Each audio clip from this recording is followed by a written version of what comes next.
Hello বন্ধুরা, অনেক সময় দেখা যায় যে ফোনে সিম সাপোর্ট করতেছে না। তো বন্ধুরা, অনেক সময় দেখা যায় যে ফোনে সিম সাপোর্ট করে না, নো সিম কার্ড লেখা আছে এবং ইমার্জেন্সি কল লেখা আসে। অনেক সময় দেখা যায় যে ইনসাইড সিম কার্ড লেখা আসে। তো আপনারা কীভাবে এই সমস্যার সমাধানটা করবেন, আজকের এই ভিডিওটি আপনারা সম্পূর্ণ দেখলে কিন্তু বুঝতে পারবেন। তো চলেন ভিডিও শুরু করা যাক। সেজন্য আপনাদের সর্বপ্রথম যে কাজটি করতে হবে, আপনাদের চলে যেতে হবে ফোনের সেটিংসে। তো আপনারা ফোনের সেটিংসে চলে যাবেন। দেখতে পাচ্ছেন আমার কিন্তু সেম সিস্টেম হয়েছে, মানে সেম কিন্তু সমস্যা হয়েছে। আমার ফোনে কিন্তু সিমটা আছে, আমার ফোনে কিন্তু সিমটা সাপোর্ট করতেছে না। এবং আপনারা কীভাবে সমস্যার সমাধানটা করবেন দেখতে পাচ্ছেন, এখানে লেখা আসবে মোবাইল নেটওয়ার্ক। তো আপনারা কী করবেন, মোবাইল নেটওয়ার্কের মধ্যে ক্লিক করে দেবেন। এরপর দেখতে পারবেন এখানে আমার সিম দুইটা কিন্তু ডিজেবল করা আছে। দেখতে পাচ্ছেন এখানে 2 সিম ডিজেবল এবং 1 সিম কিন্তু ডিজেবল করা আছে। এই জন্য কিন্তু আমার ফোনে কিন্তু সিমটা কিন্তু সাপোর্ট করতেছে না।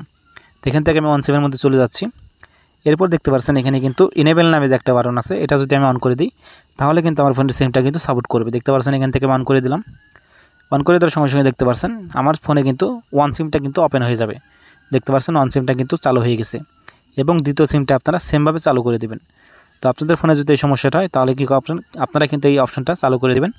তাহলে কিন্তু আপনাদের ফোনের সমস্যাটা সমাধানটা কিন্তু আপনারা করতে পারবেন। এরপরেও যদি আপনাদের ফোনের সমস্যার সমাধানটা যদি না করতে পারেন এবং যদি সমস্যার সমাধানটা যদি না হয় তাহলে আপনারা কী করবেন, আপনাদের ফোনটা আপনারা রিসেট করবেন। তো রিসেট করবেন কীভাবে আপনারা আমি দেখিয়ে দিচ্ছি।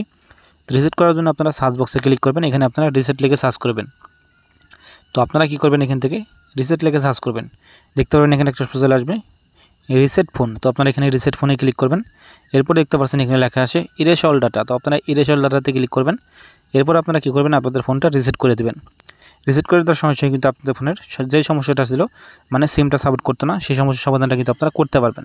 তো আশা করি আপনারা বুঝতে পারছেন যে কীভাবে আপনারা আপনাদের ফোনের সিমটা যদি সাপোর্ট না করে আপনারা কীভাবে এই সমস্যার সমাধানটা করবেন, মানে রিসেট করার আগে কিন্তু আপনারা আপনাদের ফোনের যে ফটো ভিডিওগুলো থাকবে সেগুলো আপনারা অন্য একটা ফোনে নিয়ে নেবেন, নাহলে কিন্তু সেগুলো চলে যাবে।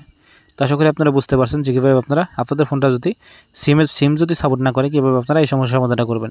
তো আশা করি ভিডিওটা আপনাদের কাছে ভালো লাগছে। তো ভিডিওটা যদি ভালো লেগে থাকে অবশ্যই আপনারা লাইক করবেন, শেয়ার করবেন আর চ্যানেলটি সাবস্ক্রাইব করে রাখবেন। তো সবাই ভালো থাকবেন, সুস্থ থাকবেন, দেখা হবে অন্য কোনো ভিডিওতে। আল্লাহ হাফেজ।